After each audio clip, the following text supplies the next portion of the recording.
Arkadaşlar merhabalar, kanalıma hoş geldiniz. Bugün sizlerle görmüş olduğunuz bu güzel çantayı çalışacağız. Bu çantayı aslında kızım çok istemişti. Yani hazır bir modelden görmüştü. Anne yapar mısın demişti. Tabii ki yaparım dedim. Tabii 4 ay sonra yapabildim. Yani öyle de bir durum var.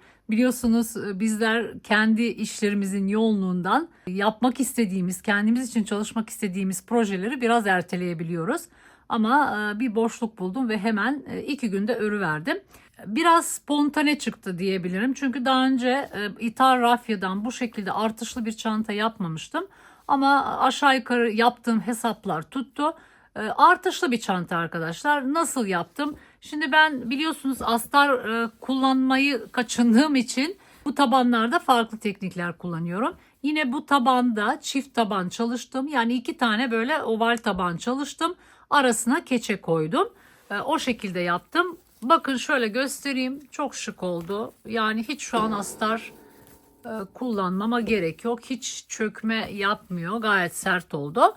Rafya ip kullandım arkadaşlar. Orijinaldeki modele yakın boyutlarda çalışmaya çalıştım. Çünkü ufak bir çantaydı. Kendisi de ufak istemişti kızım. Aksesuarlarım deri aksesuar. Biliyorsunuz iğne iplik Hobie ve Ebru Hanım'dan temin ediyorum. Kapağı vardı, böyle sapları vardı ve araya koyacağımız çıt çıtımız vardı. Ama ben o çıt çıtı başka bir şey için kullandığım için şimdi bunu da kullanmadım. İthal rafya kullandım. Ne kadar ip tükettim derseniz aslında çok böyle takip edemedim hızlı hızlı ördüğüm için. Ama 2 yumak gitti, fakat çantayı son olarak ölçtüğüm zaman çanta 400 gram geldi arkadaşlar. Yani bir yumak yetmeyecektir, onu söyleyeyim. 1,5 yumak ithal rafyadan çıkıyor. Aslında çok küçük bir çanta ama tabanı çift kat yaptığımız için belki olabilir. Bir de bunlar çok kalın rafyalar olduğu için yani metrajları düşük olabilir arkadaşlar. O yüzden bir rafya yetmeyebilir. Onu söyleyeyim. Bu aksesuarlarımı iğne iplik Hobie evinden temin edebilirsiniz. Sapımın ölçüsü 60 santim arkadaşlar. Dikildiği zaman 55 santime falan geliyor. Yani biraz daha uzun olabilirdi. Aslında modeldeki uzundu. Ben 60 santim söyledim Ebru Hanım, ama o dikişleri de içine katmış. Yani bunu alırken belirtebilirsiniz. Yani kullanım alanı olarak 60 olursa daha iyi olur. Ama gayet rahat omuza takılıyor. 3,75 milim tığla ördüm. Çakma sık iğneden oluşan bir teknik. Yani tepelere batıyoruz arkadaşlar. Aralara batmıyoruz. Ölçülerini de paylaşayım sizinle. Bakın en geniş kısmı 37 santim. Burası aşağı yukarı 23-24 santim.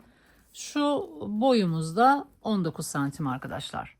Evet, isterseniz artık tarifimize geçelim.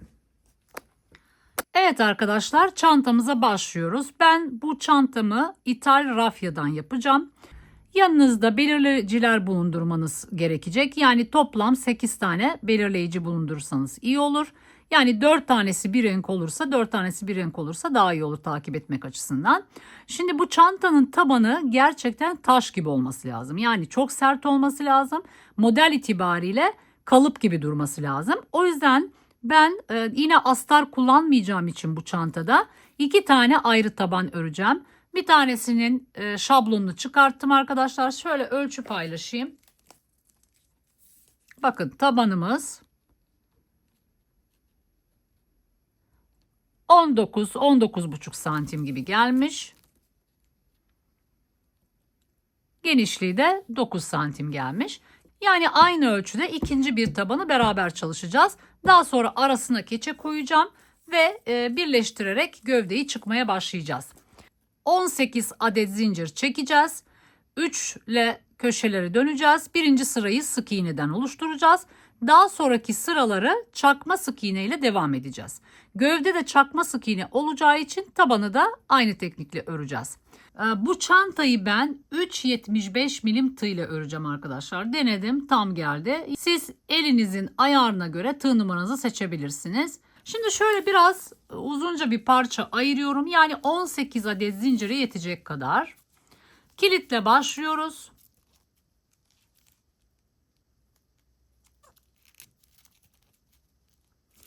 Ve daha sonra çok fazla sıkı olmayan ve çok gevşek olmayan, yani normal diyeyim, Normal ayarda zincirlerimizi çekeceğiz. Şöyle ayırmış olduğumuz ipimizden tığımıza bir kez doluyoruz. Bakın bu şekilde. Gelen ipimizden alıyoruz ve ikisinden geçiriyoruz.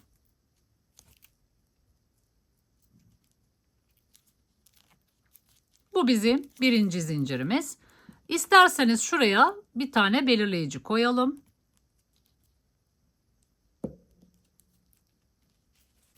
Ve devam ediyoruz.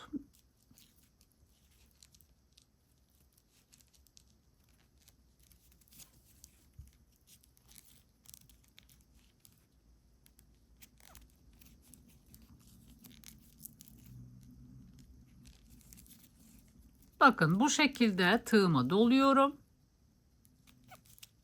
ve çekiyorum.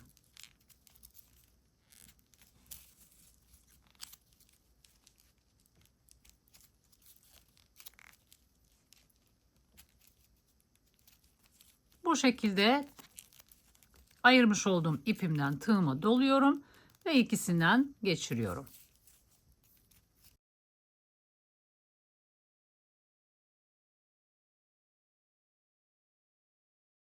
Evet, 18 adet zincirimizi çektik. Şimdi bir tane zincir şu şekilde çekiyoruz ve bu zincire farklı renk belirleyicimizi takıyoruz. Bakın şuraya takıyoruz. Ve devam ediyoruz. Şimdi birinci sırayı sık iğne ile döneceğiz. Şimdi bakın ilk gelen yani 18. ilmeğe şu şekilde sokuyoruz. Bakın 2 loba da sokuyorum. İlmek alıyorum. Ve sık iğnemi yapıyorum. Devam ediyoruz. Bakın burada başaklarımız var. Bir de bu üstte var. Şu şekilde. Birazcık şu ipi de gezdirebiliriz arkadaşlar. Çok kalınsa gezdirmenize gerek yok. Arkada saklarsınız.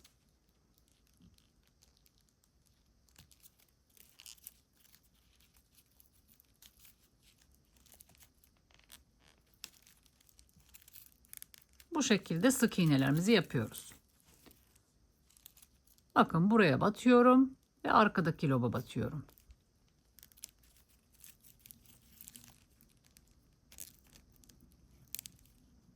Bu şekilde devam ediyoruz ve sondan bir önceki ilmeğe kadar geliyoruz. Evet, şimdi şuradan itibaren 1, 2, 3, 4, 5, 6, 7, 8, 9, 10, 11, 12, 13, 14, 15, 16, 17 tane sık iğne yaptık. Şimdi bu sonuncusuna 3 tane sık iğne yapacağız. Her zamanki yaptığımız gibi. Bakın şuraya batıyorum ve şuraya batıyorum. Bu şekilde battım.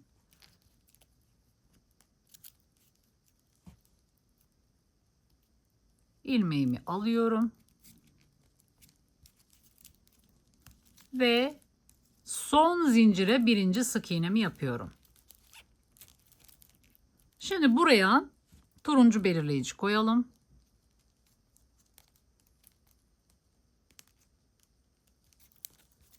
Şimdi aynı boşluğa ikinci sık iğnemi yapıyorum.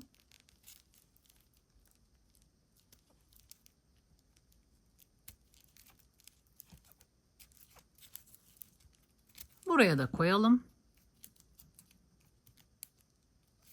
Sadece 1 ve 3'e de koyabilirsiniz isterseniz. Devam ediyoruz. Şimdi son bir tane sık iğne yapacağız.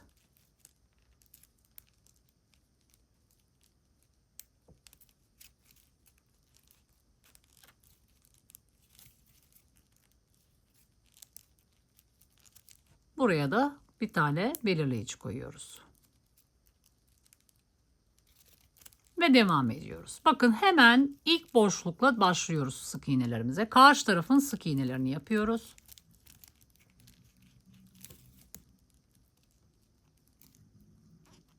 Bakın şuralara batıyoruz arkadaşlar. Şuradaki loplara batıyoruz.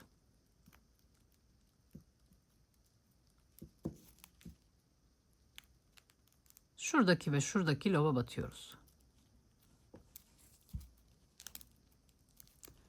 Birazcık zorlayabilir sizi. Daha sonraki sıralarda daha rahat olacak. İpimiz de biraz sert çünkü.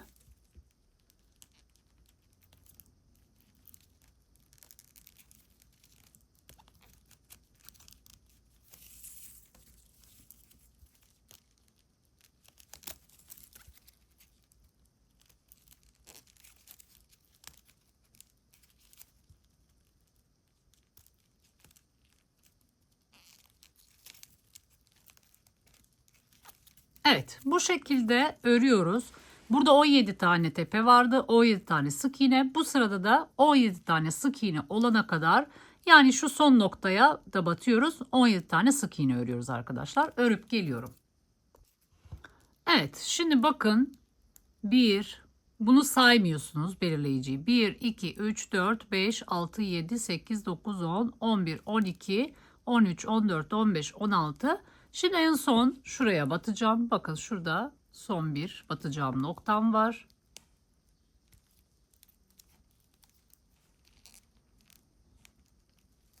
Ona da batıyoruz ve 17. sık iğnemizi tamamlıyoruz.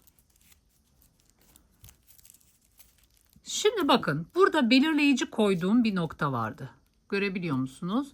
Şimdi buraya 3 tane sık iğne yapacağız. Birincisini yaptım.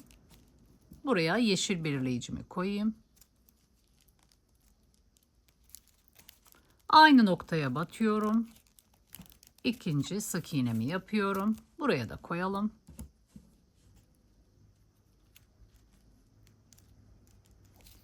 Aynı noktaya bir kez daha batıyorum ve üçüncü sık iğnemi yapıyorum. Şimdi buraya da koyalım. Şimdi burada bir ölçü paylaşımı yapayım.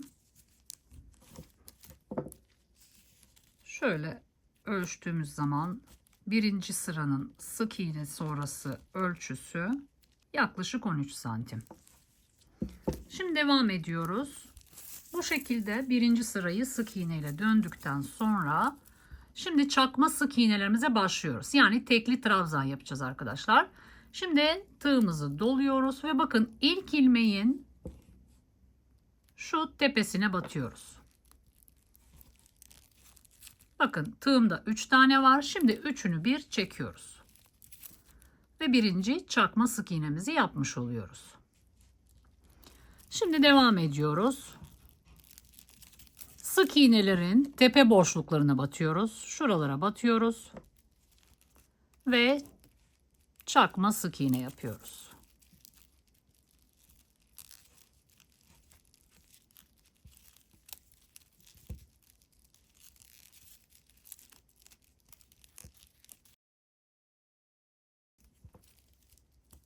Evet, bu şekilde şu belirleyicinin önüne kadar geliyoruz. Evet, belirleyicinin önüne kadar geldim. Bakın, bu belirleyiciyi saymıyoruz. 1, 2, 3, 4, 5, 6, 7, 8, 9, 10, 11, 12, 13, 14, 15, 16, 17 tane çakma sık iğne yaptık. Şimdi burada bir önceki sırada bu köşeyi 3 adet sık iğne ile dönmüştük ve her birine belirleyici koymuştuk. Şimdi burada çakma sık iğneyi yaparken ilk çakma sık iğne sıramızda her bir belirleyicinin olduğu noktaya 3'er adet çakma sık iğne yapacağız. Yani 2'şer tane yaparsak kasma yapıyor arkadaşlar. 3 adet iyi geliyor. Şimdi o şekilde yapacağız. İlk belirleyicimi çıkartıyorum. Ve bu çıkarttığım noktaya 3 adet çakma sık iğne yapıyorum.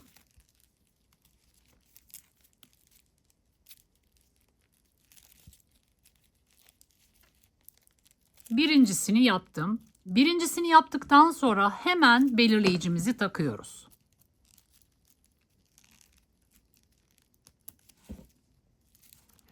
Daha sonra aynı noktaya tekrar batıyorum. İkinci çakma sık iğnemi yapıyorum. Şimdi bir kere daha aynı noktaya batıyorum. Ve üçüncü çakma sık iğnemi yapıyorum. Şimdi ikinci belirleyicimi çıkartıyorum ve bu noktaya yine 3 tane çakma sık iğne yapıyorum. 1 2 3. Şimdi burada belirleyici koymuyorum. Birincisine koyacağım ve sonuncusuna koyacağım. Çünkü bir sonraki sırada 4 tane çift yapacağız arkadaşlar. Orada 4 tane belirleyici koyacağız. O yüzden şimdi koymuyoruz. Üçüncü belirleyicimi çıkarttım. Çıkarttığım noktaya 3 adet çakma sık iğne yapıyorum. 1 2 ve 3. Şimdi burada sonuncusuna belirleyicimi koyuyorum. Bakın 1, 2, 3, 4, 5, 6, 7, 8, 9. 9'a yükseltmiş olduk. Şimdi devam ediyoruz. Artık düz taraftayız.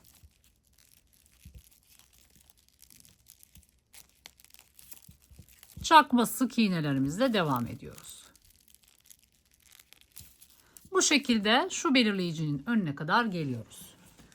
Evet, şimdi yeşil belirleyicinin önüne kadar geldim. 1, 2, 3, 4, 5, 6, 7, 8, 9, 10, 11, 12, 13, 14, 15, 16, 17 tane de çakma sık iğne burada var.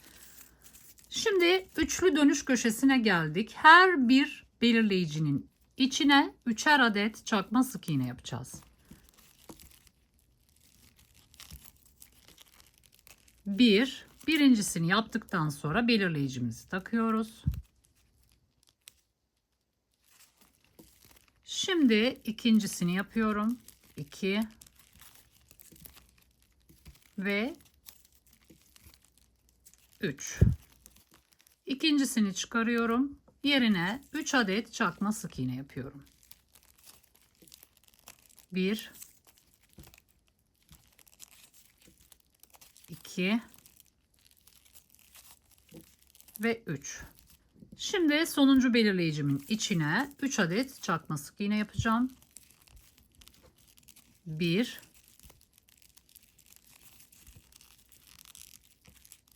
2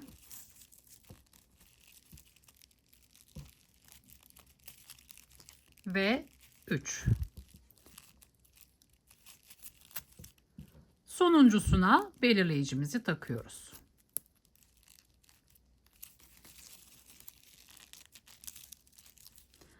Şimdi burada toplam 9 tane çakma sık iğne var orta noktada. Burada da 9 tane çakma sık iğnem var. Evet, şimdi ikinci sıraya geçiş yapıyorum. Yani yeşil belirleyicinin olduğu nokta sıranın başı ve sonu. Turuncu ilk dönüş köşemiz arkadaşlar. Yani oradan da beni takip edebilirsiniz. Şimdi birinci sıra çakma sık iğnemizi tamamladıktan sonra ikinci sıranın çakma sık iğnesine başlıyorum. Düz kısımla başlıyoruz. Ve bu şekilde devam ediyoruz. Belirleyicinin önüne kadar geliyoruz. Evet, şimdi turuncunun yanına geldim. İkinci sıra çakma sık iğnemizin ilk dönüş köşesindeyiz. Şimdi belirleyiciyi çıkarttığım noktaya çiftle başlayacağım. Bu sırada toplam 4 tane çift yapacağız. Yani bir çift, bir tek, bir çift, bir tek, bir çift, bir tek, bir çift, bir tek. Başlıyoruz. Çiftle başlıyoruz. Birinci çakma sık iğnemi yaptım. Buraya belirleyicimi koyuyorum. Şimdi 4 grup gibi düşüneceğiz. 4 çift olduğu için 4 grup gibi düşüneceğiz. Her grubun başında ilk yaptığımız ilmeğe belirleyici koyacağız. Şimdi buraya çift yapacağımız için birincisine belirleyici koydum. Aynı noktaya ikinci çakma sık iğnemi yapacağım ve çiftlemiş olacağım. Şimdi bundan sonraki ilmeğe tek yapıyorum. Yani bir tane çakma sık iğne yapıyorum. Şimdi bundan sonra gelen ilmeğe yine çiftle başlıyorum. Birincisini yaptım. Birincisine belirleyici koyacağımızı söylemiştim. Aynı noktaya tekrar batıyorum. İkinci çakma sık iğnemi yapıyorum ve çiftlemiş oluyorum. Şimdi gelen ilmeğe tek yapıyorum. Bir tane çakma sık iğne yapıyorum. Şimdi üçüncü gruba geçiyoruz. Çiftle başlıyorum.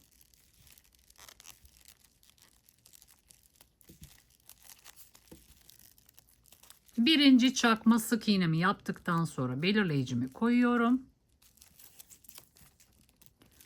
Aynı noktaya bir tane daha çakma sık iğne yaparak çiftlemiş oluyorum. Şimdi bundan sonraki ilmeğe tek yapıyorum. Ve bu grubu bitiriyorum. Şimdi bundan sonraki ilmeğe çift, sonrakine tek yapacağım. Bunu çıkartıyorum artık.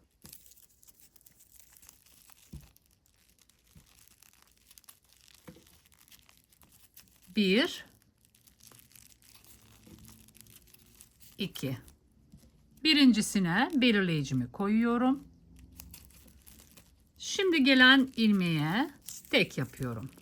Sadece bir tane çakma sık iğne yapıyorum. Şimdi bakın, belirleyiciler arasında ikişer tane ilmeğiniz olması lazım arkadaşlar. O şekilde kontrol edebilirsiniz. Yani bu şekilde yaptığımız zaman bir kayma oluyor. Bir sonraki sırada çiftle başlamayacağız. Tekle başlayacağız arkadaşlar. Bu çiftlerin yerini şöyle sola kaydırmış olacağız. Devam ediyoruz. Artık buraya düz örüyoruz.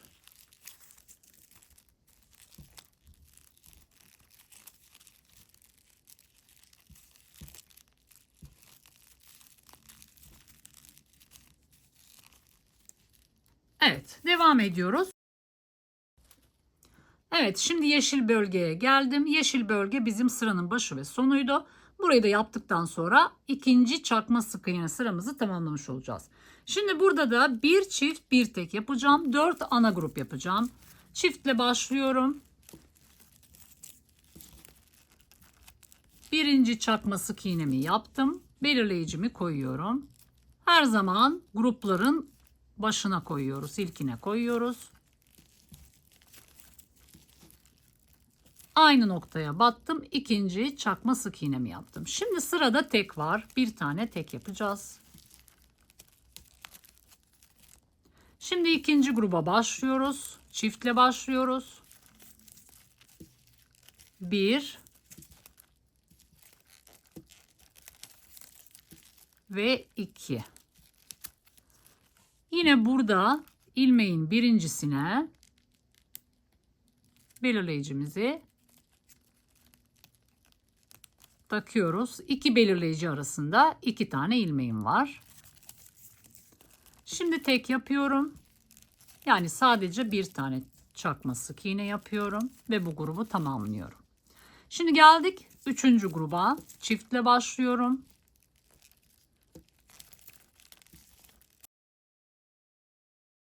Aynı noktaya batıyorum ve ikinci çakma sık iğnemi yapıyorum. Yine burada grubun başına ilkine belirleyicimi koydum. Arada 2 tane ilmeğim var. Şimdi tekimi yapıyorum.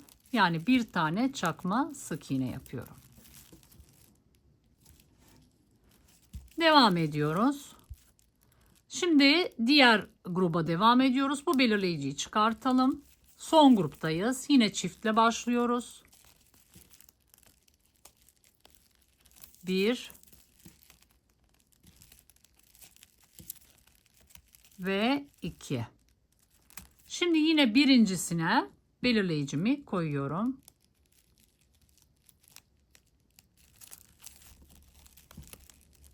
Tek yapıyorum. Sadece bir tane çakma sık iğne yapıyorum ve böylece bu grubu da tamamlıyorum. Devam ediyoruz. Artık düz kısımdayım.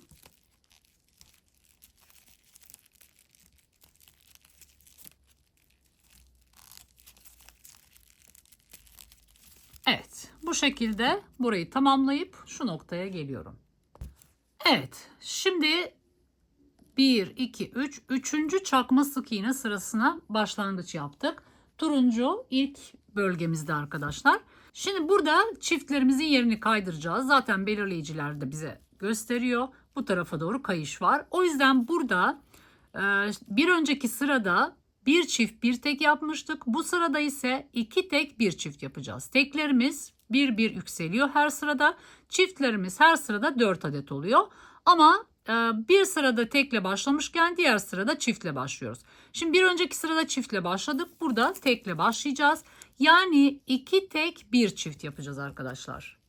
Belirleyicimi çıkartıyorum. Çıkarttığım noktaya bir adet çakma sık iğne yapıyorum. Bir tek yapıyorum. Ve hemen buraya belirleyicimi koyuyorum. Çünkü bu grubun ilk ilmeği olduğu için. Şimdi 2 tane daha ilmeğim var. İkincisine geçiyorum. İkinci tekimi yapıyorum.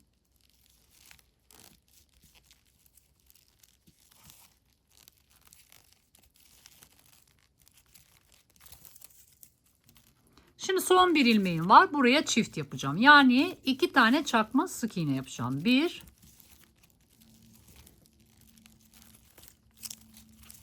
ve 2. Şimdi ikinci gruba geçiyorum. Neyle başlıyorduk? Tekle başlıyorduk. 1, 2. 2 tane ilmeğe tek yapacağım. Üçüncüsüne çift yapacağım. Başlıyoruz. Birinci ilmeğe tekimi yaptım. Buraya belirleyicimi koyuyorum. Grubun başında koyuyorduk. Şimdi ikinci ilmeğe geçiyorum. İkinci tekimi yapıyorum. Şimdi son ilmeğe çift yapacağım. Yani 2 defa çakma sık iğne yapacağım. 1 ve 2. Şimdi geldik 3. gruba. Aynı şeyi burada da tekrarlayacağız. 2 tek, 1 çift yapacağız. Tekle başlıyorum. Birinci tekimi yaptım. Belirleyicimi koyuyorum. Şimdi diğer ilmeğe geçtim. İkinci tekimi yaptım. Son ilmeğe de bir çift yapacağım. 1 ve 2.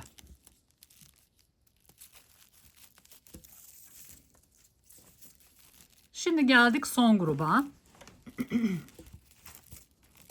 Tekle başlıyorum.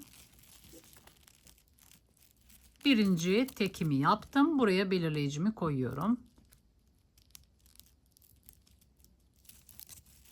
Diğer ilmeğe geçtim. Bir tek daha yapıyorum. İkinci tekimi yaptım. Şimdi son ilmeğe çift yapıyorum. 1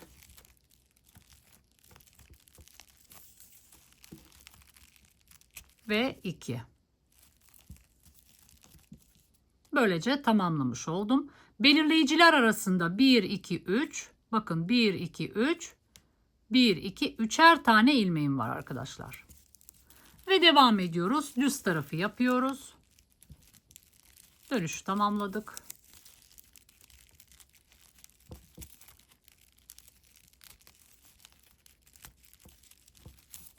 Bu şekilde devam ediyoruz. Yeşil belirleyicinin önüne kadar geliyoruz. Yeşil bölge sıramızın başı ve sonuydu. Yani ikinci köşeyi yapıyoruz. Burada da aynı şekilde tekle başlıyoruz. Bakın burada bir çift görüyorsunuz, bir tek görüyorsunuz. Yani bu çiftleri tekle geçmiş oluyoruz.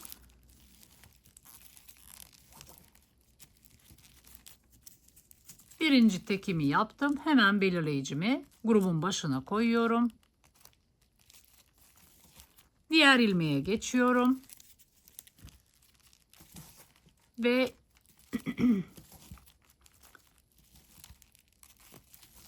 ikinci çakma sık iğnemi yapıyorum. Yani ikinci tekimi yapıyorum. Son bir ilmeğim kaldı. Buraya çift yapacağım. 1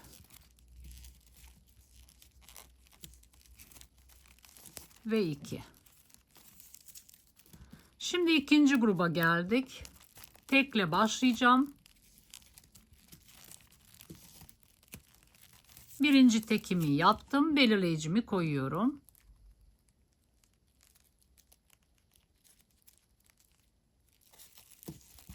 Diğer ilmeğe geçtim. İkinci tekimi yaptım. Şimdi burada son bir ilmeğim kaldı. Buraya çift yapacağım.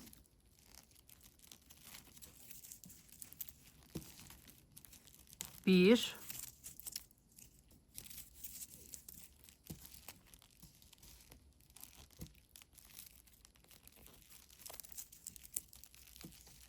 ve 2. Buraya çift yapmış olduk.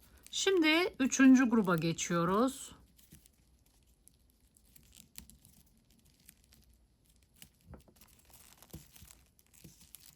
Tekle başlıyorum. Birinci tekimizi yaptık. Belirleyici koyuyoruz.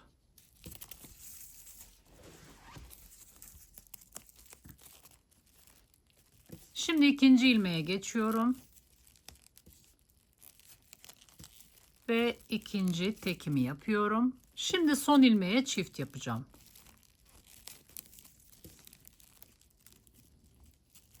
Bir ve iki. Son gruba geldik arkadaşlar. Şimdi burada da tekle başlıyorum.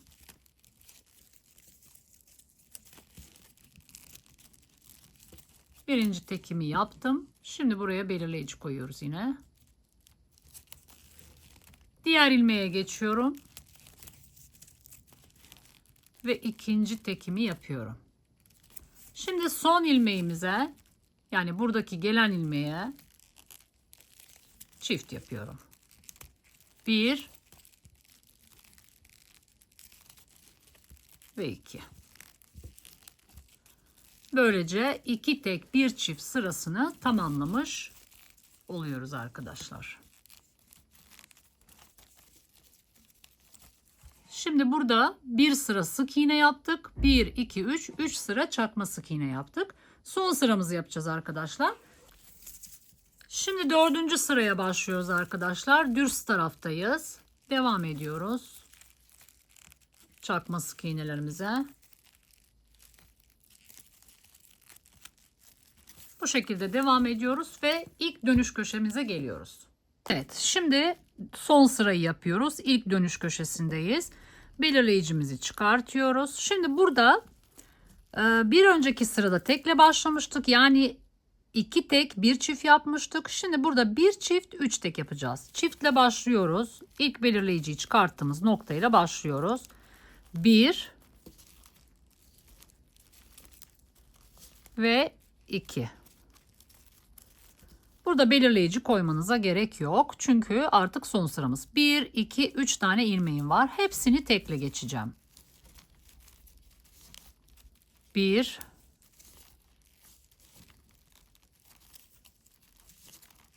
2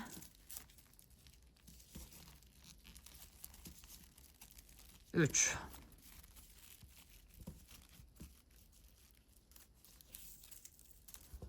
Şimdi diğer gruba geçiyorum. Burada da çiftle başlıyorum.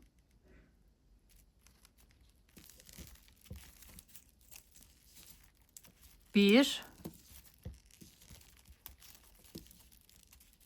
iki. Bakın 3 tane ilmeğim var burada. Üçünü tekle geçeceğim.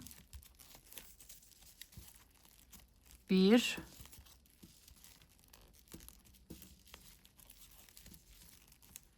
iki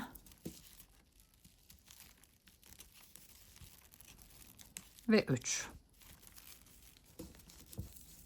Şimdi üçüncü gruba geçiyoruz. Burada da bir çift 3 tek yapacağım. Çiftle başlıyorum. Birincisini yaptım. Aynı noktaya batıyorum. İkincisini de yaptım. Şimdi burada yine 3 tane ilmeğim var. Hepsini tek geçeceğim. Birinci tekim.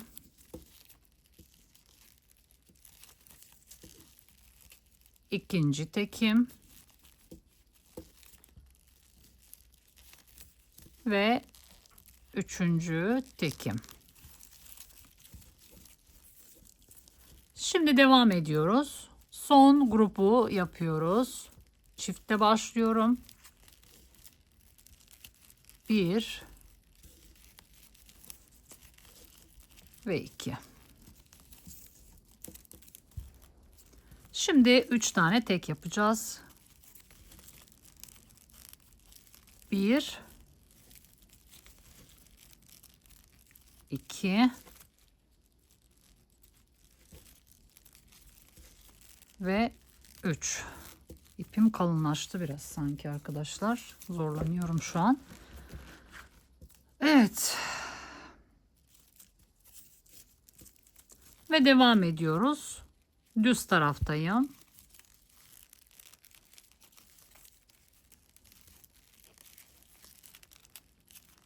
Bu şekilde devam ediyoruz. Artık son köşemizi yapacağız burada. Evet, son köşeye geldik. Yine aynı şeyi yapacağız. Burada ne yapıyorduk? Bir çift 3 tek yapıyorduk. Çiftle başlıyoruz.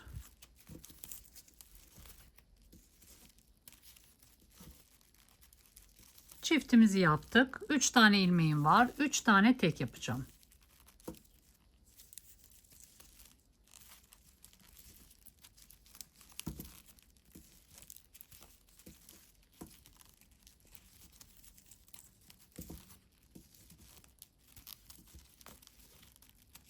Evet. Bu grubu tamamladık. Şimdi ikinci gruba geçiyoruz. Çiftle başlıyoruz.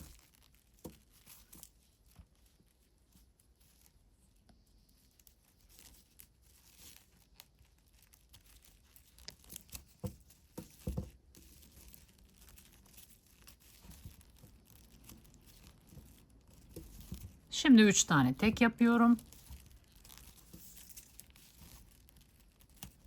1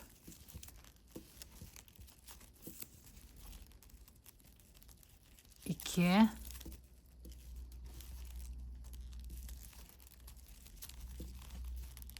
ve 3.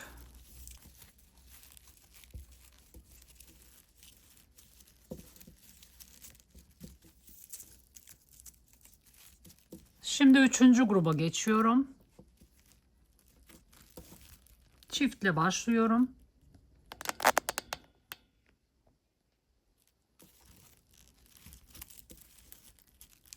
1 ve 2. Çiftimi yaptım. Şimdi burada da 3 tane ilmeğim var. Tekle geçeceğim bunları. Birinci tekimi yaptım. İkinci tekimi yaptım. Ve son ilmeğe üçüncü tekimi yaptım. Şimdi son grubumuz kaldı arkadaşlar. Bitiriyoruz. Çiftle başlıyorum.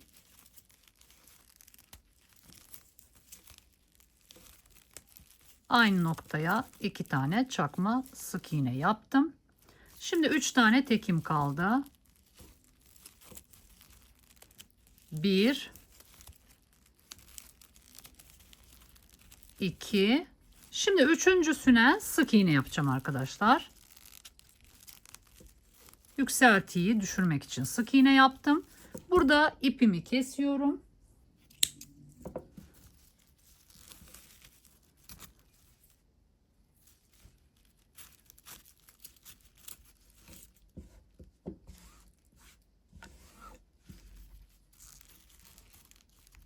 Üç tane tek yapacaktık. 2 tanesini çakma sık iğne yaptım. Bir tanesini normal sık iğne yaptım yükseltiyi düşürmek için.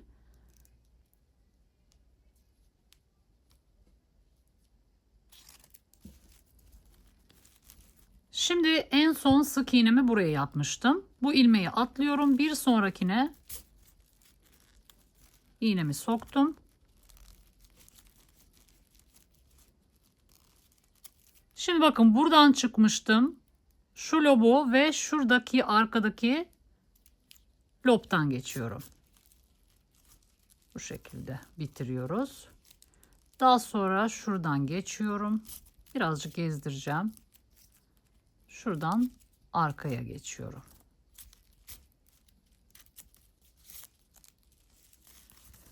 Ve burada artık ipimi gizleyeceğim.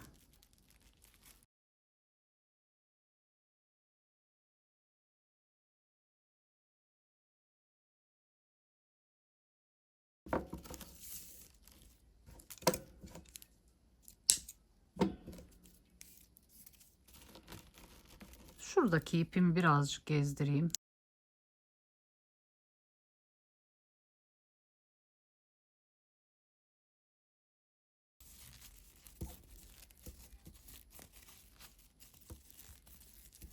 Evet, şimdi bunu bir ütü yapıp geri geleceğim. Daha sonra bu iki parçanın arasına keçe koyup gövdeyi çıkmaya başlayacağız. Tabanlarımı ütüledim. Şu keçeyi tabanlarımın arasına yerleştireceğim. Fakat aynı zamanda da bu parçaları birleştireceğim ve gövdeye çıkacağım. Bir yöntem denediğim için bu ilmeklerim biraz büyük kaldı arkadaşlar. Sökmek zorunda kaldım. Hoşuma gitmedi. Şöyle ki bu tabanı ben 3,75 milim tığ ile örmüştüm. Birleştirmeyi de o şekilde yaptım. Fakat kasma yaptığı için hoşuma gitmedi ve söktüm. Şimdi bu birleştirmeyi tığ numaramı yükselterek yapacağım. Yani 4 milim tığya geçeceğim. İnşallah bu defa olacak. Bakın şimdi şu yan ortaya gelecek şekilde Şöyle iki lobdan bunun iki lobuna, bunun da iki lobuna tığımı sokuyorum. Fakat şu alttaki lobları almıyorum arkadaşlar. Bakın kalınlık yapmaması için o lobları almayacağım. Şimdi şu iki parçanın yan ortasına gelecek şekilde orta noktalarını tespit ediyoruz. Birazcık şöyle ipimi uzun bırakacağım. Şöyle bir kez dolayacağım. Buradan tutacağım. Sonra bir kez daha dolayacağım. Şu an 2 tane ilmek var tığımda. Şimdi orta noktalarını buluyoruz. Bunun orta noktasını, bunun da orta noktasını. Şu ipimizi şuradan tutuyoruz. Bakın tığımda 2 tane var. Şimdi ilmek çıkartacağım şu şekilde 3 tane oldu. Şimdi önce ikisinden geçireceğim. Daha sonra bu ikisinden geçireceğim ve bu şekilde trabzanın bacağını oluşturmuş olacağım. Devam ediyoruz. Şimdi buraya bir kez daha batacağım arkadaşlar. Bakın burada artışla başlamış olacağım. Aynı noktaya batıyorum. Bakın iki lobunda aynı noktasına batıyorum. İlmek çıkartıyorum. 3 tane var. Üçünü bir çekiyorum. Bu şekilde bir artışla başlamış oluyorum. Devam ediyoruz. Takip ediyoruz ilmekleri. Bakın sadece tepe noktalarına batıyorum. Bakın bu şekilde batıyorum. İlmek çıkartıyorum. Tığımda 3 tane var. Uzatıyorum ve üçünü bir çekiyorum. Bu noktada çok sıkı yapmayın arkadaşlar. Yani kasacaktır. O yüzden çok sıkı çakma sık iğneler yapmıyoruz. Bakın. Şuradaki lobu almıyoruz. Bakın şu arkada bir lobumuz daha var. Onu almıyoruz. Bu parçanın da almıyoruz. Sadece ön tarafa bakan lobları alıyoruz. İnşallah bu defa olacak. Çok sıkmışım. Tığ numaramı da yükselttim şu an. Çıkış biraz rahat olsun diye.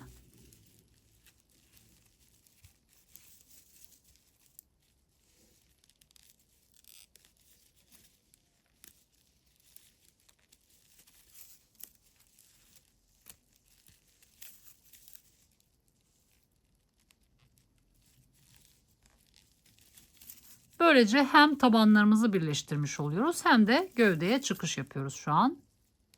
Yani tek lobdan alabilirdim arkadaşlar. Onu düşündüm. Fakat kopma ihtimali var. Böyle daha sağlam olur diye düşündüm. O yüzden vazgeçtim. Evet, olacak bence. Evet, devam ediyoruz arkadaşlar. Şöyle şuraya kadar geliyoruz. Şu noktada aynen burada yaptığımız gibi çift batacağız. Artış yapacağız. Yani gövdenin birinci sırasına çıkıyoruz aslında. Artışla çıkıyoruz. Şimdi burayı örüp şu noktaya geliyorum. Evet, şimdi orta noktaya doğru geliyorum arkadaşlar. Bakın tam ortası burası. Birinci çakma sık iğnemi yapıyorum. Aynı noktaya batıyorum. Artış yapmak için yine aynı noktaya batıp bir çakma sık iğne daha yapıyorum aynı noktaya. Bakın bu şekilde 2 defa batmış oluyoruz. Devam ediyoruz.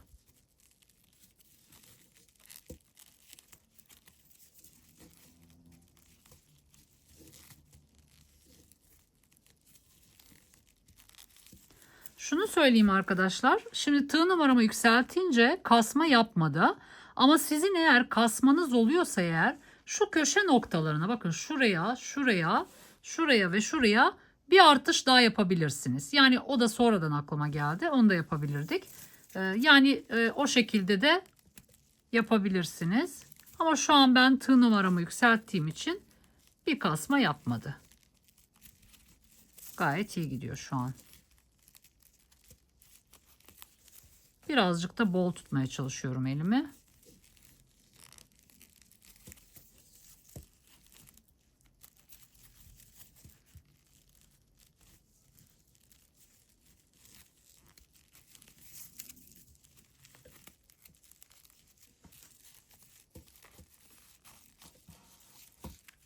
Evet, şu an gayet iyi. Daha önce kastığı için öyle yapmıştı. Epey işe yaradı. Ama dediğim gibi 2 defa şuradan artış yaparsanız çok daha rahat ilerlemiş olursunuz. Birazcık daha yapayım. Keçemi yerleştireceğim arkadaşlar.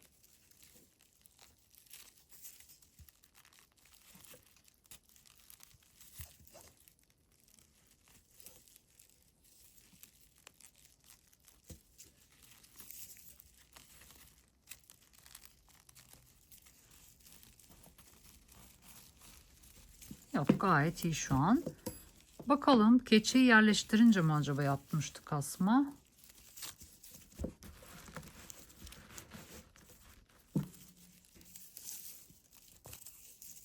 Evet, şimdi bakalım, birazcık daha bol tutarak yapacağım.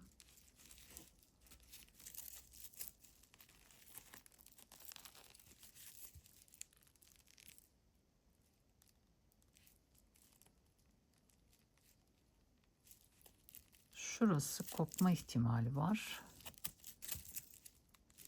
Tek kanattan geçmeyeceğim, şuradan geçeceğim.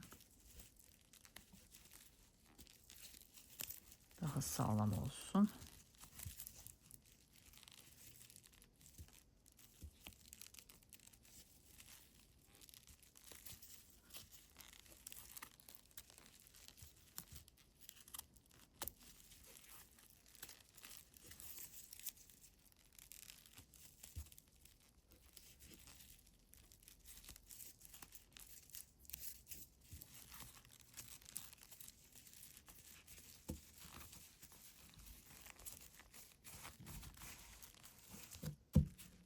Evet, şu an gayet iyi. Evet, bu şekilde ilerliyorum arkadaşlar. Şu noktaya geliyorum. Burada artışla başlamıştık. Artık artış yapmayacağız burada. Evet arkadaşlar, sıranın sonuna geliyorum. Bakın 1, 2, 3, 4. Burada da 1, 2, 3, 4. Burayı beraber yapalım. Hem birleştirmeyi yapacağız burada.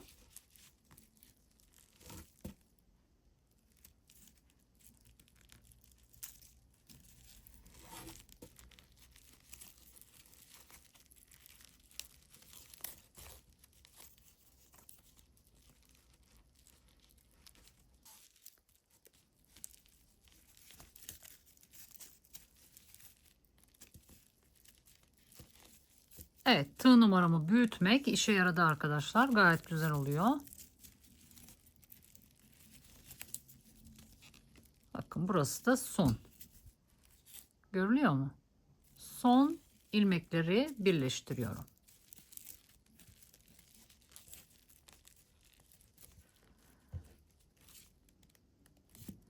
Şimdi burada ne yapacağız? Şimdi birinci sıramızı tamamlamış olduk. Bakın, buradan da baktığınızda hiç kasma yok. Gayet güzel oldu. Şimdi bakın, burada bir çiftim var.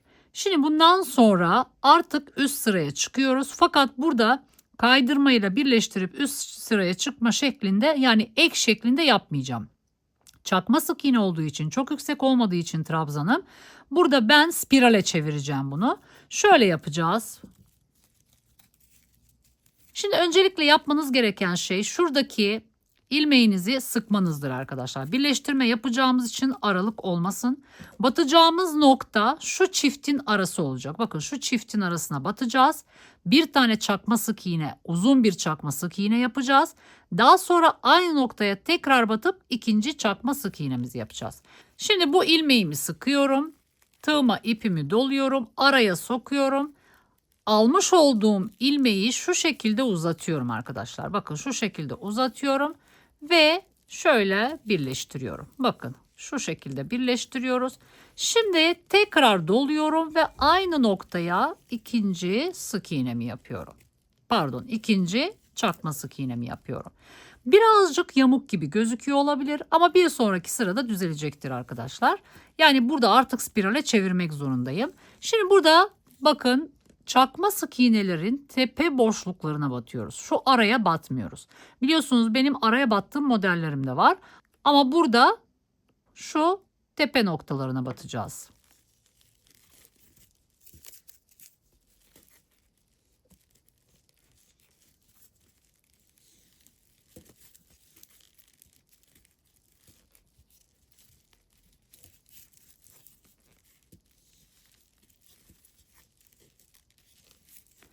Şimdi bu sırayı da 4 numarayla öreceğim. Daha sonra 3,75 numaraya döneceğim arkadaşlar.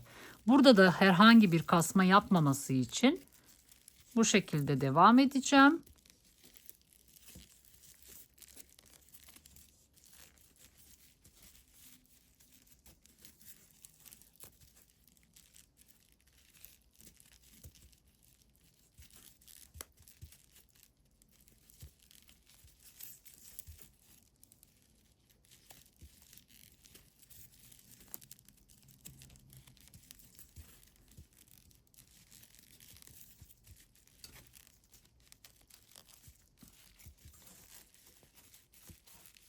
Evet arkadaşlar, bu şekilde örmeye devam ediyoruz. Şu noktada tekrar bir artış yapacağız.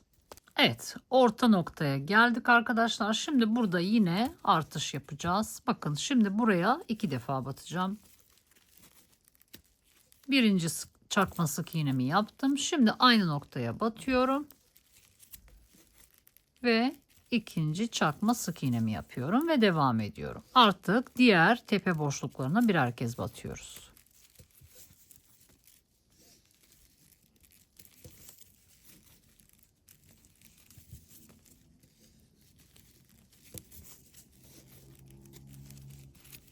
Evet, devam ediyoruz. Bu şekilde geliyoruz. Bakın şurası bizim başladığımız noktaydı. İsterseniz buraya bir tane belirleyici koyalım arkadaşlar. Ki şaşırmayalım. Nereden başladığımızı bilelim. Spirale çevireceğimiz için buradan mı buradan mı şaşırabiliriz. O yüzden oraya koymakta fayda var.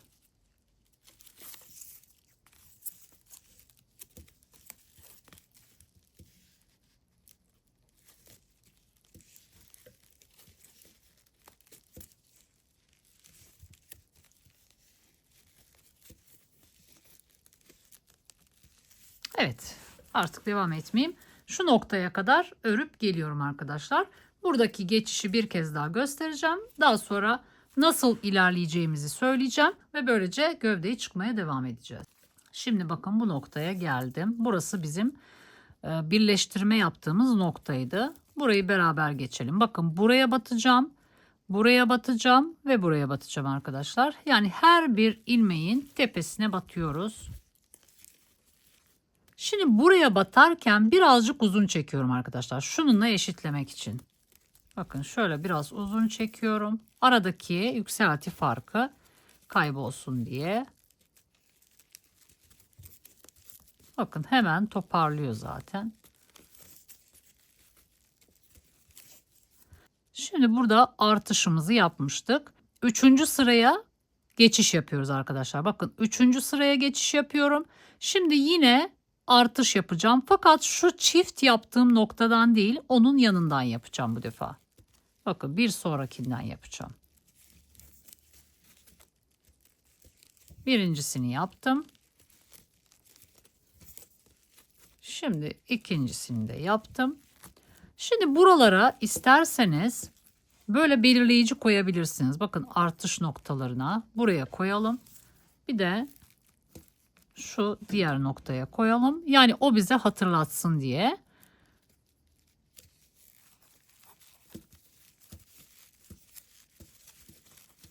Şöyle çevireceğiz.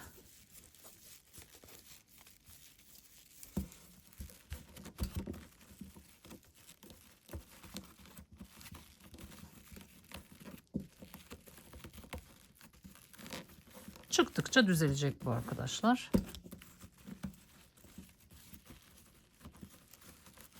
Şöyle elimizle düzeltelim birazcık.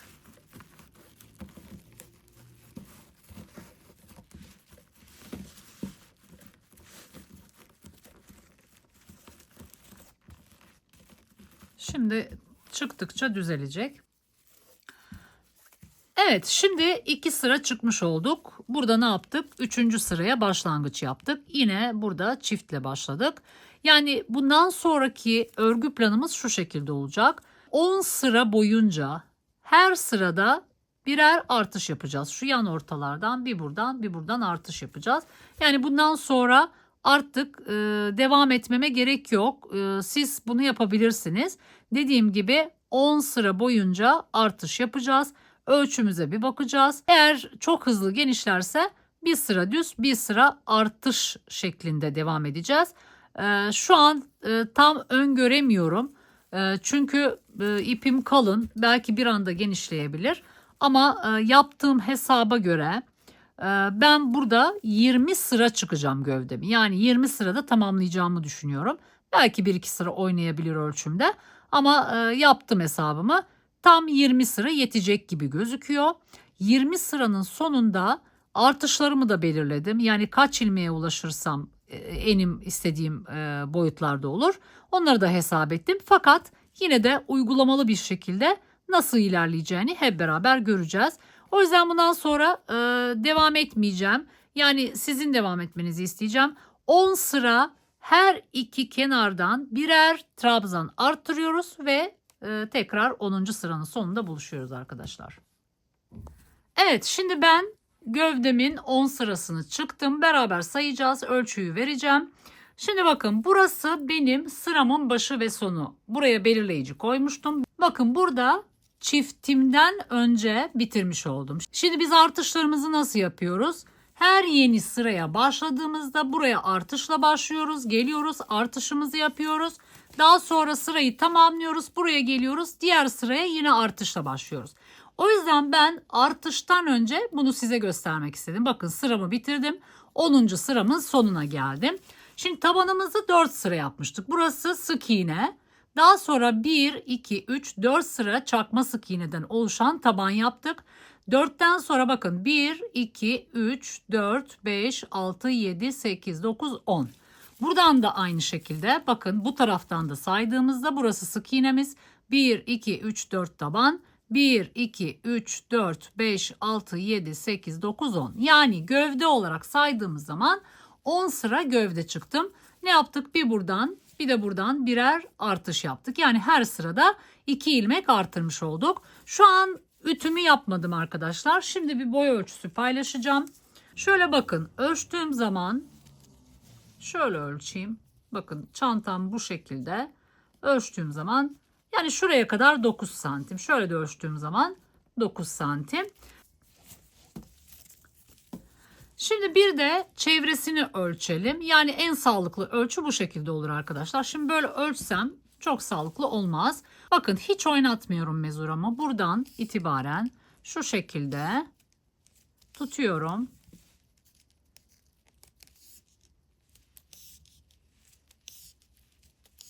Ve 62 santim. Yani şu an 62 santim. Hedeflediğim en bu değil arkadaşlar. Yani küçük bir çanta olacak, evet, ama biraz daha açılsın istiyorum. O yüzden beraber temkinli bir şekilde ilerleyeceğiz. Şimdi 10. sıramızı tamamlamış olduk gövdemizin. Bundan sonra daha kaç sıra çıkacağız? Bunu tam olarak söyleyemiyorum şu an. Yani en boy ilişkisine bakarak karar vereceğim. Ördükçe karar vereceğim. Ama şu an şunu biliyorum ki çok fazla açılmadı çantam. O yüzden biraz artışlarımı arttıracağım. Ne yapacağız peki? 11. sırada yine yan ortalardan birer ilmek artıracağız. Aynı zamanda şuradan, şuradan, şuradan, şuradan, yani toplam 6 ilmek arttırmış olacağız. Evet, şimdi başlayalım. Bakın, şimdi ben burada kaldım. Yeni bir sıraya başlıyoruz. Tam çiftin önündeyim arkadaşlar. Bakın, tam çiftin önündeyim. Ne yapacağım? Şöyle bakacağım. Kayma var mı? Evet, birazcık kaymam var arkadaşlar. Çiftimi ben buraya yapacağım. Yani çiftin üzerine yapmayacağım. Yani bu çiftlerinizi üst üste yapmak zorunda değilsiniz. Ben aslında bakın diğer sıralarda üst üste yaptım. Fakat artık kaydığını fark ediyorum. O yüzden çiftimin hemen yanına yapacağım. Bir tane yapmışım zaten. Şimdi bir tane daha yapacağım. Ve yeni bir sıraya başlamış olacağım. Bakın, yeni bir sıraya başlamış olacağım. Şimdi 11. sıranın yan ortasındaki çiftini yaptım. Şimdi devam ediyorum düz bir şekilde.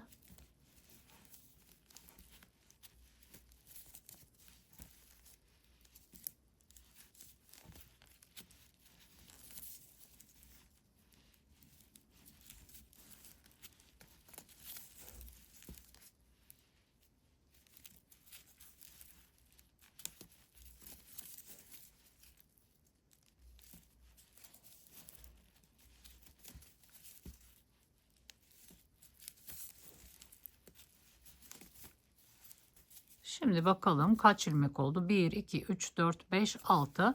Evet, şimdi 7.'sini şöyle baktığım zaman bakın, çok uygun nokta arkadaşlar. Tam şurasına denk geliyor. 7. ilmeğe ben çift yapacağım şimdi. Yani 2 tane çakma sık iğne yapacağım. Birincisini yapıyorum. Bakın, yaptım.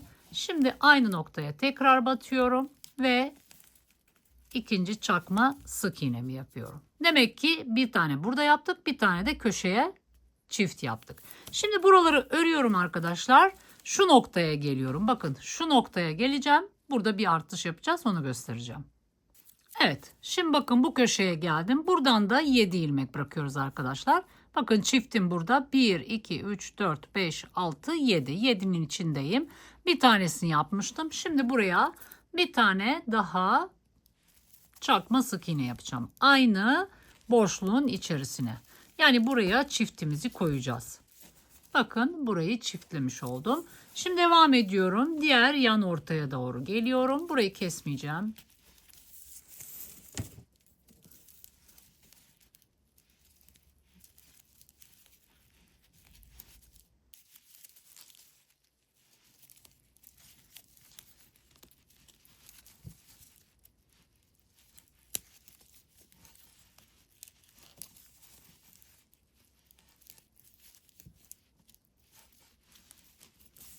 Bakın çiftim burada.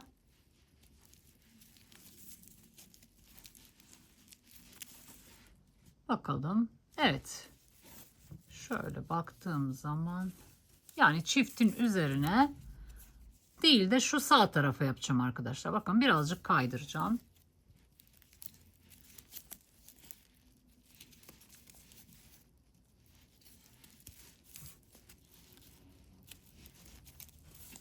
Daha iyi olacak sanki. Evet, birazcık kaydırmış oldum.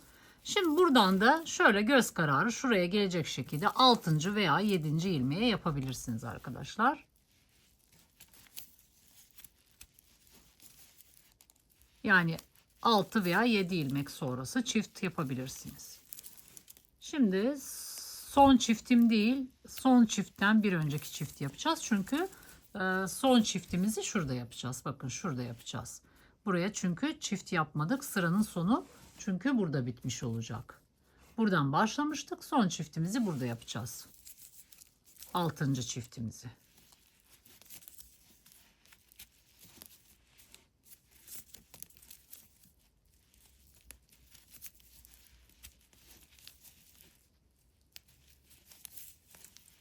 Şimdi bakacağım.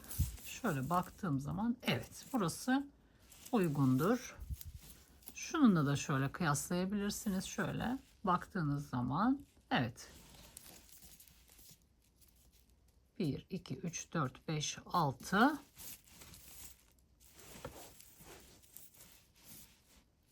Yedinciye yapacağım. Şuraya yapıyorum.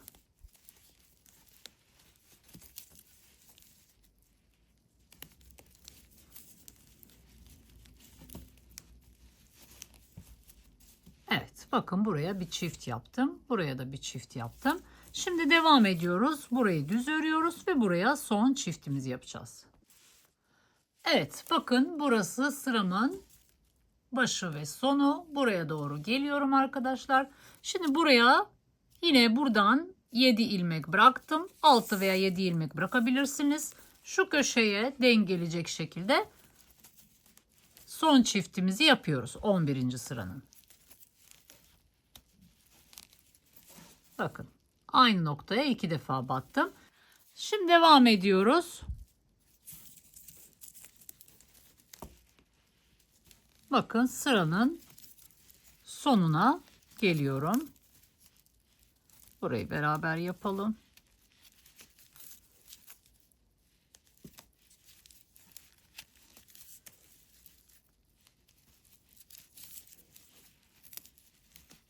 Çiftle başlamıştık bu sıraya. Şimdi çiftin önüne kadar geliyoruz.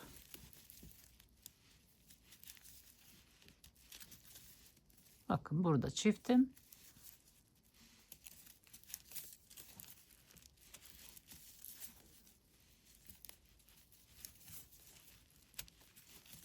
Evet, sırayı tamamlamış olduk. Bu çiftlerinizi koyarken arkadaşlar şöyle göz kararı koyarsanız daha iyi olacaktır. Yani bu çift ve şu çift birbirine karşılıklı aynı nokta olmuş olsun. Bu çiftle bu çiftle aynı nokta olursa daha dengeli olacaktır çantanız. Evet, şimdi 12. sıraya başlangıç yapacağız. 12. sırada çiftle başlayacağız. Bu çiftin üzerine yapacağım arkadaşlar. Hemen kayma olmaz çünkü onu ayarlamıştım. Bu çiftin üzerine bir çift yapacağım. Öreceğim, geleceğim. Bu çiftin üzerine de bir tane çift yapacağım ve bu şekilde sırayı tamamlayacağım. Yani 12. sırayı sadece yan ortalardan artışlar yapacağız. 13. sırada ise yan ortalardan ve şu iki köşelerden, yani toplam 6 noktadan yine artış yapacağız. Şimdi 11'i tamamladık. 12 ve 13'te ne yapacağımızı söyledim. O iki sırayı tamamlıyorum ve geri geliyorum. Evet, şimdi ben 13. sıramı tamamladım. Daha önce de söylediğim gibi bir sıra 6 noktadan, diğer sıra sadece iki yan taraftan ve son sırama da 6 noktadan artış yapacağımı söyledim. Şu an 13. sıramı tamamlamış oldum. Öncelikle bir ölçü paylaşımı yapayım. Şimdi yine aynı şekilde şöyle tutuyorum. Bakın 66 santim. Bu 3 sırayı yapmadan önce 62 santimdeydim. 4 santim bir genişleme söz konusu. 6, 6, 2 yani 14 ilmek artışı yapmış oldum. Şimdi boyumuzu da ölçelim. Bakın 11, 11,5 santim gibi. Şimdi ben bundan sonra bir 8 sıra veya 9 sıra daha çıkacağım. Yani 21 sırada tamamlamayı planlıyorum. Tabii gene yine bakacağım, bir sıra daha istiyor mu veya bir sıra daha eksik mi yapmam lazım. Yine en boy ilişkisine bakacağım ama şu anki hesabıma göre 20 santim civarı bir boya çıkmak için 8 veya 9 sıra daha çıkmam gerekiyor. İnşallah güzel olacak. Bundan sonraki aşamayı göstermeyeceğim çünkü hep aynı şeyi yapacağız arkadaşlar. Şimdi sadece ne yapacağımızı özetleyip devamını sizin yapmanızı isteyeceğim. Şimdi buraya geldim. 13. sıranın sonunda buraya geldim. Çiftin önündeyim. 14. sıraya artışla başlıyoruz. Orta noktamı belirliyorum ve artışımı yapıyorum. Burayı düz örüyorum. Geliyorum. Burada da artışımı yapıyorum. Burayı düz örüyorum ve başlangıca geliyorum. Sonraki sırada da yine çiftle başlıyorum. Buraya çift yapıyorum. Bakın buraya ve buraya çift yapıyorum. Yani 7 sıra boyunca çift yapmayı planlıyorum. Son sıramı düz geçeceğim arkadaşlar. Yani son sırada artış yapmayacağız. Bu şekilde 8 sırada tamamlamayı planlıyorum. Siz de kendi örgülerinize bakın. Yani 20 santim civarı olması gerekiyor. İyi olacaktır. Ben şimdi bu şekilde devam edeceğim. Eğer herhangi bir değişiklik yaparsam, yani çanta çok böyle genişlediğine inanırsam, müdahale edersem zaten kameramı açacağım. Size bilgi paylaşımı yapacağım. Daha önce bu çantayı çalışmadığım için ve bu ithal rafya ile ne kadar artacağını çok fazla kestiremiyorum. Her ne kadar bunun hesabını yapsam da yine de uygulamada bazen farklı şeyler çıkabiliyor. O yüzden bir değişiklik yaparsam da zaten kameramı açıp size söylemiş olacağım. Evet, şimdi 7 sıra sürekli sol ve sağ yan ortadan artırarak devam ediyoruz ve 8. sıramızı düz örüyoruz. Bu şekilde devam edeceğiz arkadaşlar. Evet, ben gövdemi tamamladım. Şimdi size kaç sıra çıkmış olduğunu söyleyeceğim ve ölçülerimi paylaşacağım. Bakın burada bittim. Şurası sıranın başı ve sonuydu. Şu çiftten, bakın çiftim burada. 1, 2. 2 ilmek öncesi bu durumdayım. Şimdi burada bitirmeyi göstereceğim. Tabii kademeli olarak şuradaki yükseltimizi biraz düşürüp kaydırmaya geçeceğiz. Fakat öncelikle kaç sıra çıktığımı söyleyeyim arkadaşlar. Daha önce demiştim ki 8 sıra daha çıkacağım demiştim. Fakat ben bir sıra eksik yaptım. Yani 20 sırada tamamladım. Şimdi ne yaptığımdan bahsedeceğim. Şimdi bakın 1, 2, 3, 4 sıra taban yaptık. Daha sonra 1, 2, 3, 4, 5, 6, 7, 8, 9, 10, 11, 12, 13, 14, 15, 16, 17, 18, 19, 20. Yani 20 sırada gövde çıkmış oldum. Ne yaptım? 10 sıra sürekli sol ve sağ yan taraftan birer ilmek artışı yapmıştım. Daha sonra 11. sırada 6 noktadan artış yapmıştım. 12. sırada yine sadece yan ortalardan yapmıştım. 13. sırada 6 noktadan artış yapmıştım. Daha sonra 14 ve 20 sıra dahil hepsinde sadece yan ortalardan artış yaptım. Yani son sırayı düz geçeceğimi söylemiştim fakat düz geçmedim. Onu da artışlı olarak tamamladım. Çünkü zaten şimdi kaydırma yapacağımız için orada da bir kasma yapar diye düşündüm. O yüzden düz geçmedim arkadaşlar. Yani ben 13'ten sonra toplam 7 sıra 2 yan ortadan birer ilmek artırmış oldum. Yani çift yaptım şuradaki kenarlar arkadaşlar. Yani şimdi ölçülerimi paylaşacağım. Tabii ki sıra sayısı sizde değişebilir. Siz de gözünüze uygun gelecek şekilde gövde çıkabilirsiniz. Ama benim için bu kadar yeterli. Şöyle ölçeceğim bu defa. Bakın şöyle ikiye katladığım zaman çantam aşağı yukarı 37, 37,5 gibi çıkmış oldu. Şöyle uzunluğumu da ölçeyim. Bakın şuraya tutuyorum. Uzunluğum da 19 santim arkadaşlar. Yani gayet yeterli. Çok fazla ütü yapmadım. Çok az şöyle ütümü gezdirdim. Son rötuşlarımı tamamladıktan sonra yapacağım. Bir kez daha biraz daha ütüleme yaparım. Bakın tabanım çok güzel. Hiç çökmüyor. Gayet güzel oldu. Şimdi şu bitirmeyi göstereyim. Şimdi şöyle yapacağız. Birazcık yükseltimizi azaltmamız gerekiyor. Burada çakma sık iğne yani tekli trabzan yaptığımız için biraz yüksek kalıyor. O yüzden şimdi bakın ortaya çok az yakın bir mesafedeyim. Bir sonraki ilmeğe sık iğne yapacağım. Birazcık kademeli olarak düşürüyoruz. Daha sonra kaydırma yapacağım. Bakın kaydırma yapıyorum. Ve artık orta noktadayım. Bu noktadan sonra 2 tane loba batarak kaydırmaya devam ediyorum. Çok fazla sıkmayalım arkadaşlar ki son sıra kasmasın.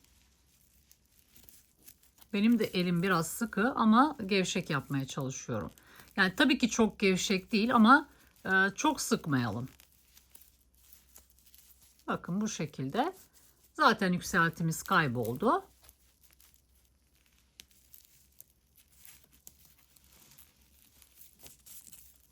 Her bir ilmeğin 2 tane lobuna batarak kaydırma yapıyoruz.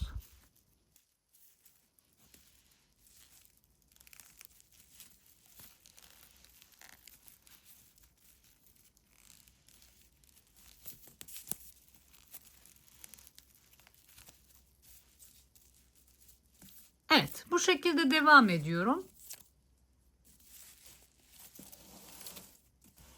Buradan başladım. Böyle etrafına kaydırmamı yapıp başladığım noktaya geleceğim. Bu noktada tekrar buluşuyoruz.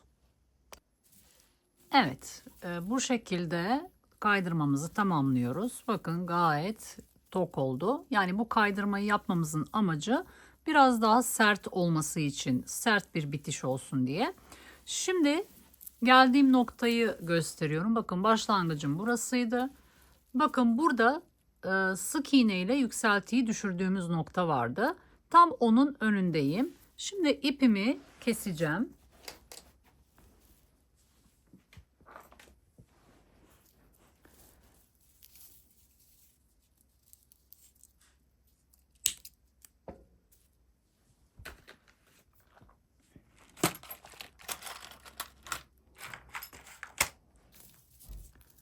Buradan ipimi çıkartıyorum.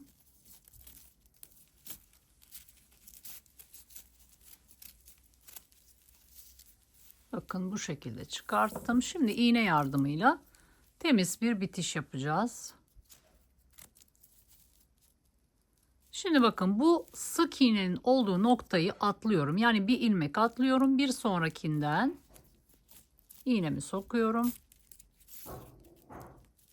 Şu şekilde. Yani sık iğnenin üzerine geçmiş olacak ipim. Daha sonra çıktığım noktadan şöyle iğnemi sokuyorum tekrar. Ve bakın böyle bitiriyorum. Şimdi arkada gizleyeceğiz.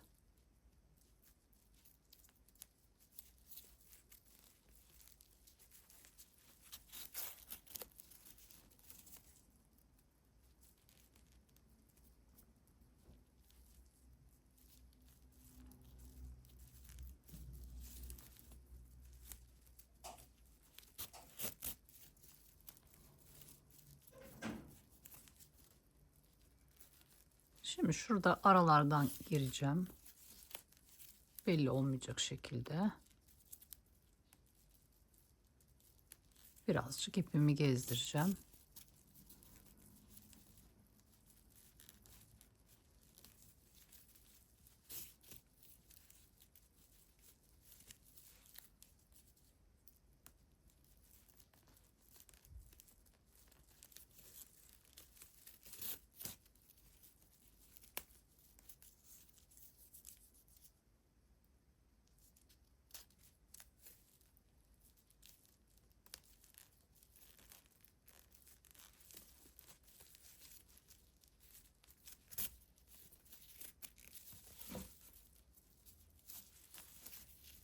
Yeterli. Burada ipimi keseceğim.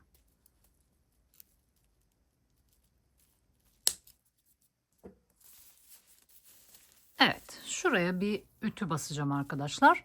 Şimdi artık sap ve kapağımızın montajına geçiyoruz.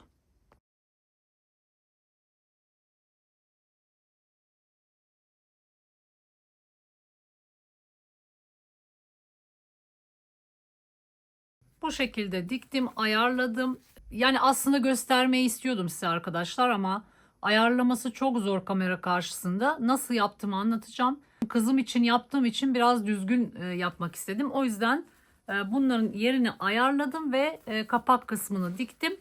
Bakın şu alt kısma ipimi sabitledim ve önce şu şekilde gittim. Daha sonra buraya çıktım, bu şekilde gittim.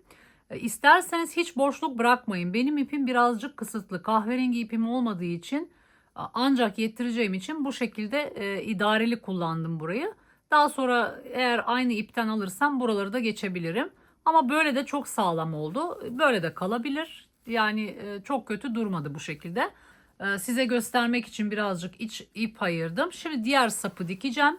Nasıl ayarladım? Ondan bahsedeyim önce. Öncelikle şöyle yaptım.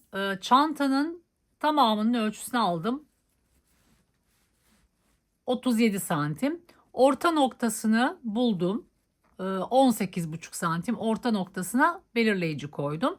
Daha sonra bu belirleyicinin orta noktasına göre kapağımı dikmeye başladım. Bu sap kısmını da birazcık böyle boşluk kalacak şekilde ayarladım. Yani bir veya iki ilmek bırakabilirsiniz arkadaşlar. Yani benim ölçüme göre saplar 8,5 mesafe bırakmış oldum kenardan ve onları da diktim.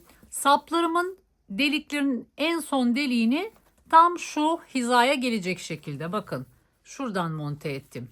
Tam şuraya gelecek şekilde monte ettim. Şimdi zaten diğer sapı da göstermeye çalışacağım arkadaşlar. Yani bir tanesini hızlıca göstereceğim. Daha sonra diğer tarafı dikip artık çantanın son halini paylaşacağım. Bu arada bu çıt çıtımın etrafında deri vardı. Çok güzel olmuyor dikildiği zaman arkadaşlar. O yüzden ben buraya bu şekilde monte etmeyi tercih ettim. Belki buraya örgüden bir şeyler koyabilirim veya astar da yapabilirim. Daha sonra astar da yapılabilir bu çantaya. Çünkü biraz delikli olduğu için astar yakışacaktır. Bakın tam şu şekilde ayarlıyoruz. Yani şu son deliğimiz şuraya gelecek şekilde ayarlıyoruz. Şöyle 2 kat kullanıyorum çünkü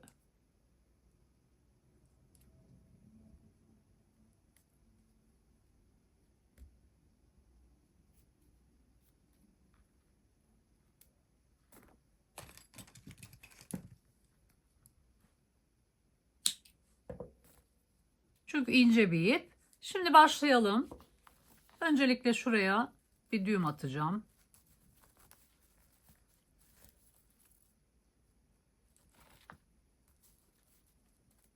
İç tarafta kalacağı için. Bakın buralarda temiz bir bitiş yaptım. Yani çok fazla belli olmuyor. Yani o şekilde yapmaya çalıştım. Eğer astar yapmazsam diye temiz bir bitiş yaptım. Şimdi şöyle yapıyoruz.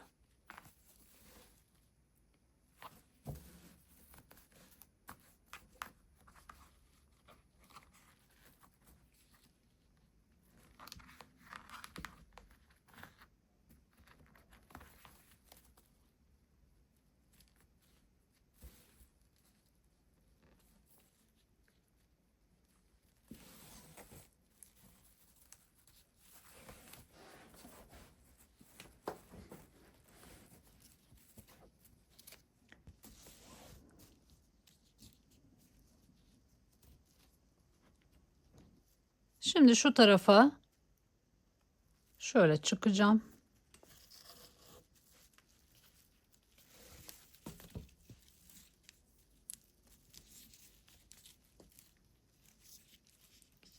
Daha sonra şuradan aralardan gezdireceğim.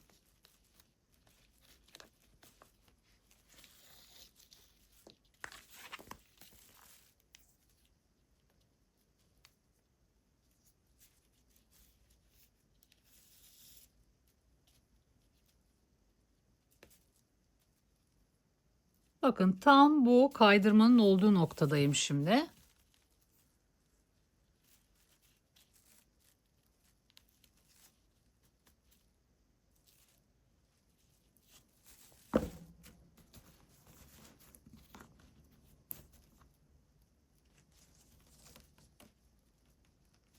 Evet.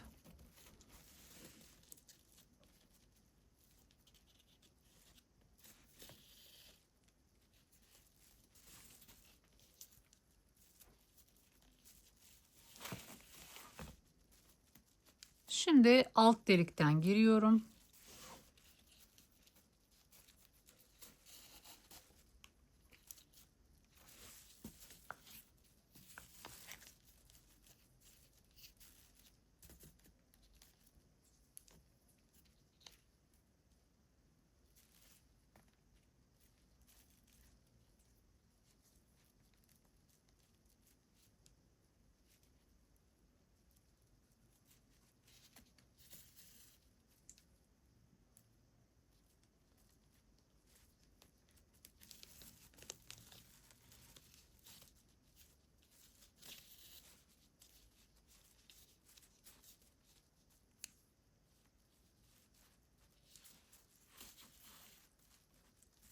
İki defa geçtim uç kısmını. Şimdi aşağı doğru ineceğim.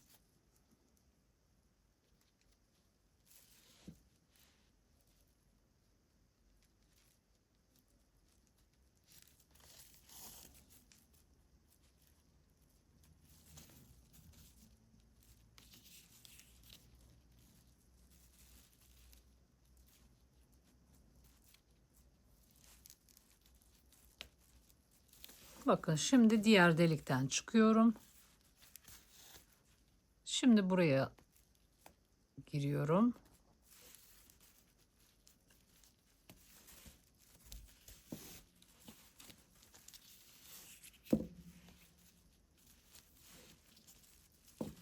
Şimdi şu deliğe gireceğim. Yine aralardan gezdireceğim.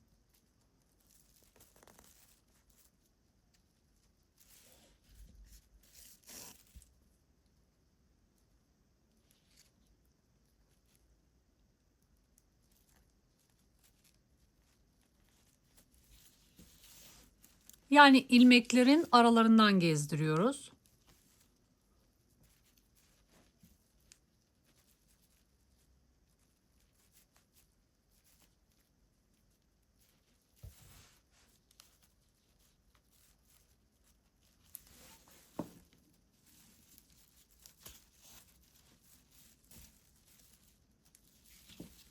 Şimdi şu deliğe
Yine 2 defa geçmiş oldum birinci deliği. Ve şimdi aşağı iniyorum.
Geçmediğim yerlerden geçiyorum şu an.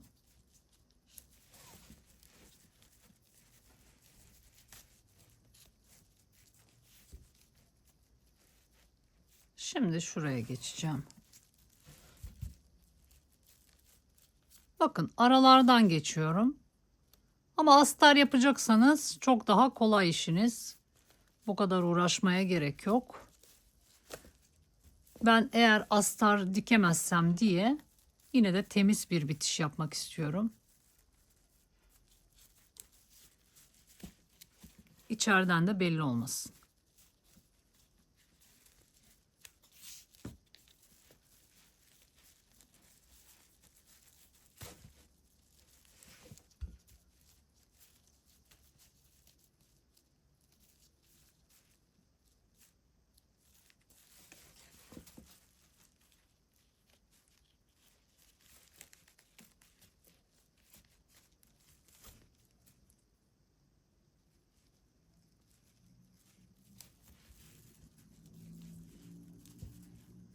Şimdi burayı zaten çift geçmiştim. Sadece şu tarafa geçeceğim ve ipimi gizleyeceğim.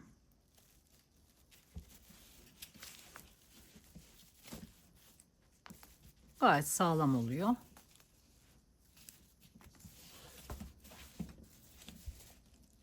Şimdi şöyle aralardan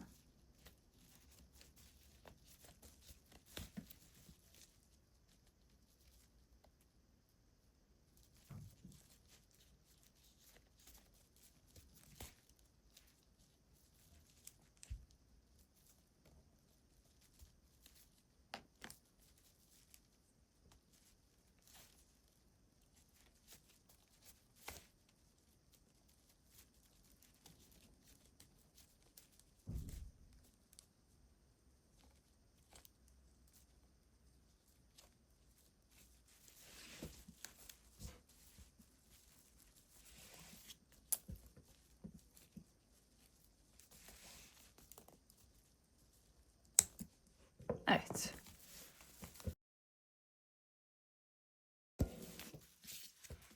Yani dediğim gibi bunu da aynı şekilde içlerden, yani şu ilmeğin aralarından gezdirerek temiz bir bitiş yapabilirsiniz.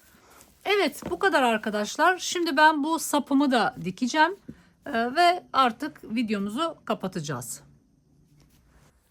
Evet, çantam artık kullanıma hazır. Bu şekilde açıp kapanıyor. Bakın.